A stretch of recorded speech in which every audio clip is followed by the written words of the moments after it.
Assalamualaikum warahmatullahi wabarakatuh dan selamat pagi anak-anak. Waalaikumsalam warahmatullahi wabarakatuh. Pagi, Bu. Ya, jadi hari ini kita akan belajar bahasa Indonesia. Tapi sebelumnya, Ketua kelas tolong pimpin doa sebelum kita memulai belajar di pagi hari ini. Ya, Ibu guru dan teman-teman, marilah kita berdoa sebelum memulai pelajaran di pagi hari ini. Berdoa dimulai.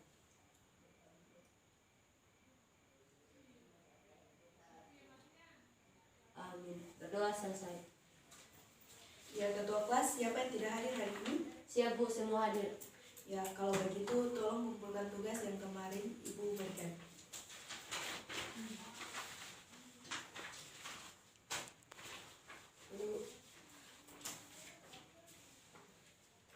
Ya,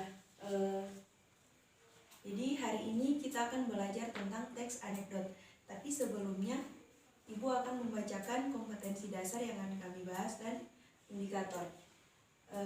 Jadi kompetensi dasar yang akan kami bahas mengkritisi teks anekdot dari aspek makna tersirat. Nah, ada 2 indikator yang akan kami bahas. Yang pertama, mendata pokok-pokok isi anekdot. Yang kedua, mengidentifikasi penyebab kelucuan anekdot. Ya, siapa di sini yang tahu apa itu anekdot? Saya, Bu. Teks anekdot adalah cerita singkat yang di dalamnya mengandung unsur lucu dan mempunyai maksud untuk melakukan kritikan. Teks anekdot biasanya bertopik tentang layanan publik. Siapa lagi? Saya, Bu. Teks anekdot merupakan cerita rekaan yang tidak harus didasarkan pada kenyataan yang terjadi di masyarakat. Orang yang menjadi partisipan atau pelaku di dalamnya pun tidak harus orang penting. Ya, ada lagi? Silakan, Bu. Berikan aplaus kepada teman-teman. Ya, jadi itu pengertian anekdot. Anekdot merupakan cerita singkat serta menarik dan lucu yang dapat menggambarkan suatu kejadian atau orang yang sebenarnya. Nah, selain itu, anekdot juga memiliki ciri-ciri teks. Ciri-ciri teks atau karakteristik pada teks anekdot ada 7. Nah, yang pertama, teks anekdot adalah humor atau lelucon, yang berarti teks anekdot mengandung cerita lucu atau arogan. Yang kedua, bersifat menggelitik, artinya teks anekdotal akan membuat pembaca merasa terhibur dengan humor dalam teks tersebut. Yang ketiga, sifatnya satiris atau menyindir. Yang keempat, bisa jadi tentang orang-orang penting, tapi dalam teks anekdot ini tidak selamanya membahas tentang orang-orang yang penting. Nah, yang kelima, mempunyai tujuan tertentu. Yang keenam, kisah dari cerita yang disajikan hampir seperti dongeng.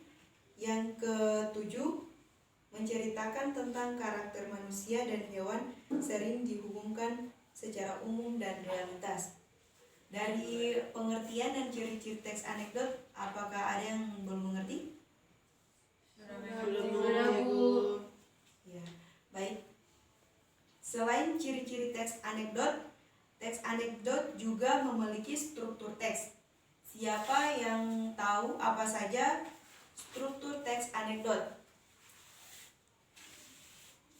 Ada yang bisa sebutkan? Saya, Bu. Ya, baik. A. Abstrak.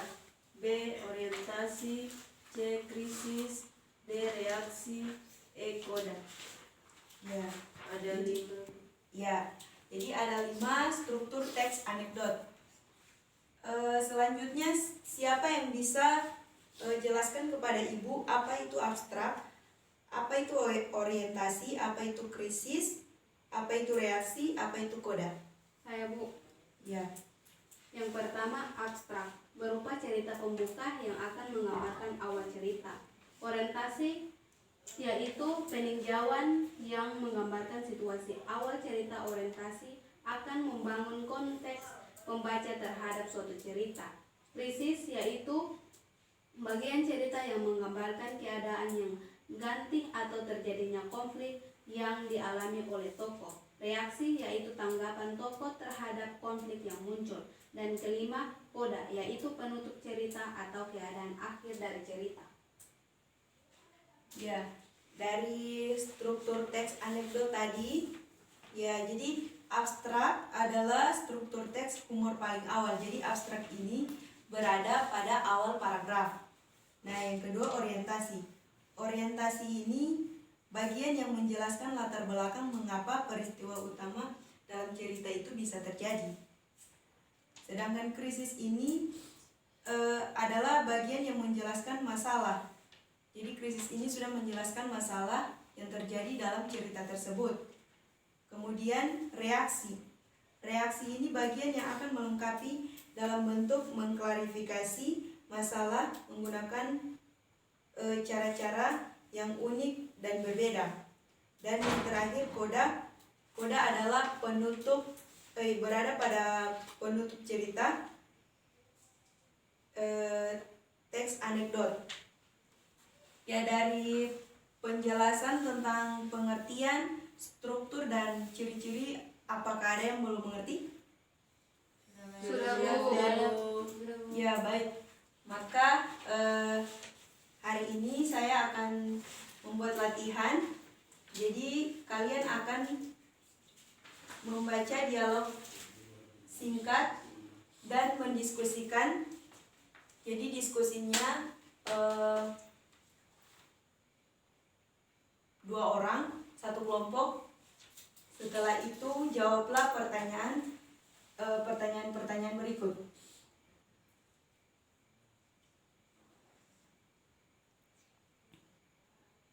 Ya, bentuklah kelompok.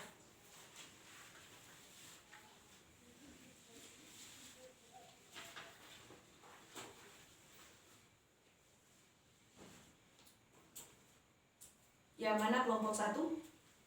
Kita, Bu. Ya, kelompok 2? Ya, baik. Kerjakan dari sekarang.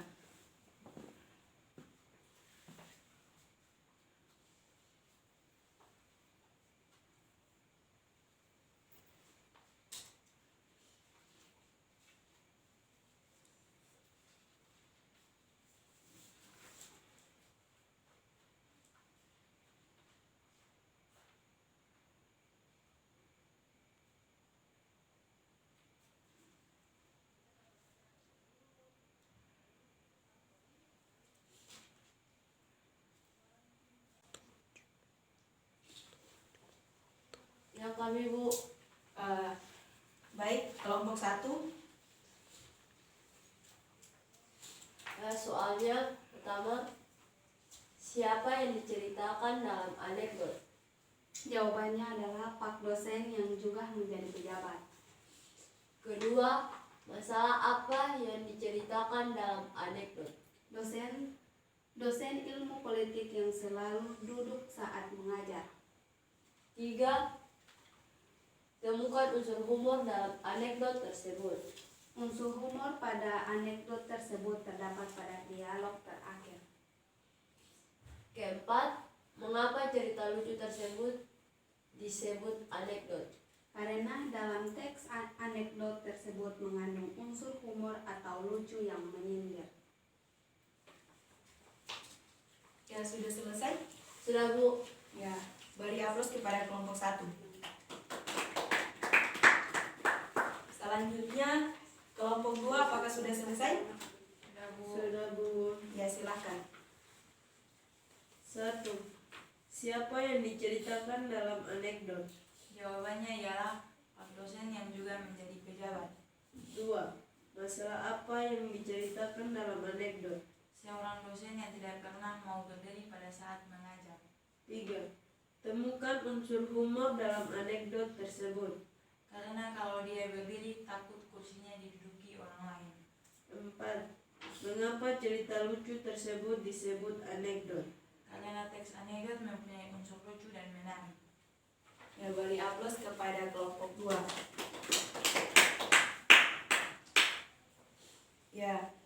Ya, selanjutnya kita masuk kepada indikator yang kedua, mengidentifikasi penyebab kelucuan anekdot. Ya, setelah kalian menjawab pertanyaan-pertanyaan tadi, maka Ibu meminta kalian untuk berdiskusi lagi untuk menentukan kelucuan dalam teks anekdot atau dialog singkat tadi yang berjudul dosen yang juga menjadi pejabat. Diskusi mulai sekarang.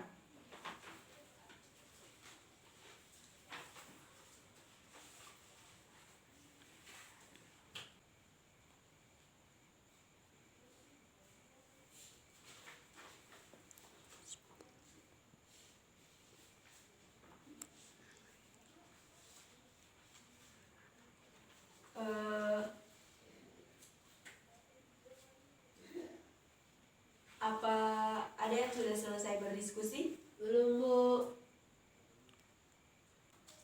Ya, jadi pada dialog tadi kalian baca dengan saksama, lalu tentukan di dalam dialog itu kelucuan terdapat pada atau humor terdapat pada dialog keberapa.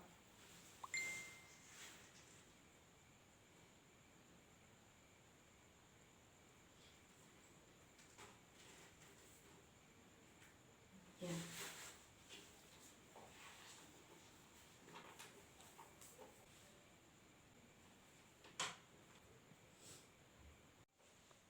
Ya, apa sudah ada kelompok yang bisa membacakan hasil diskusinya?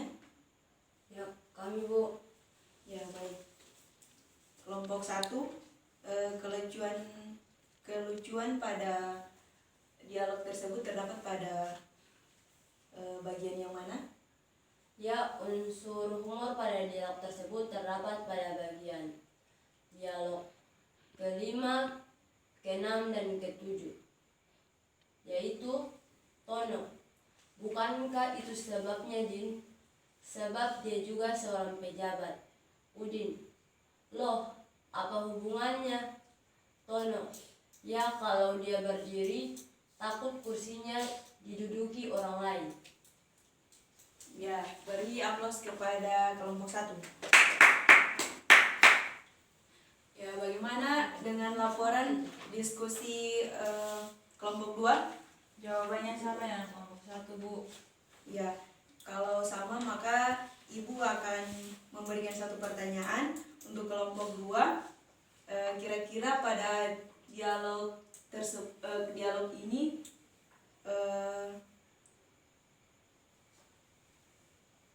kritikan apa yang disampaikan dalam dialog tersebut? Kritik yang disampaikan adalah kritik pada para pejabat yang takut kehilangan jabatannya atau tidak mau diganti oleh pejabat baru. Ya, beri aplaus kepada kelompok 2. Ya, jadi dialog ini menjadi lucu karena alasan dosen tidak mau berdiri dan duduk terus selama mengajar karena takut akan kehilangan kursi jabatannya apabila ia berdiri. Jadi dialog ini dibuat untuk menyindir pejabat yang tidak mau berdiri karena takut hilang jabatannya. Dari diskusi tadi, apakah ada yang belum mengerti? Mungkin ada yang belum paham? Ya, sudah mengerti, Bu. Apakah tidak ada pertanyaan? Tidak ada, Bu. Ya, baik. Kalau semua sudah mengerti dan tidak ada pertanyaan lagi, maka pertemuan hari ini Ibu akhiri, dan jika ada yang kurang Ibu mohon maaf.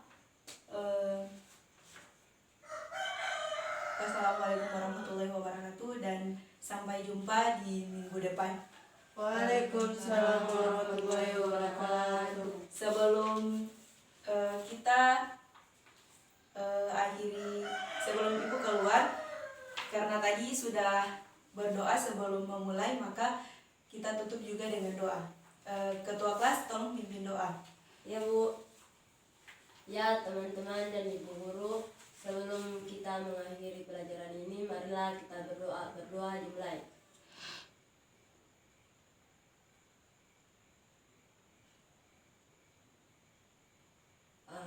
Berdoa selesai. Ya, sampai jumpa dan selamat pagi. Pagi, Bu.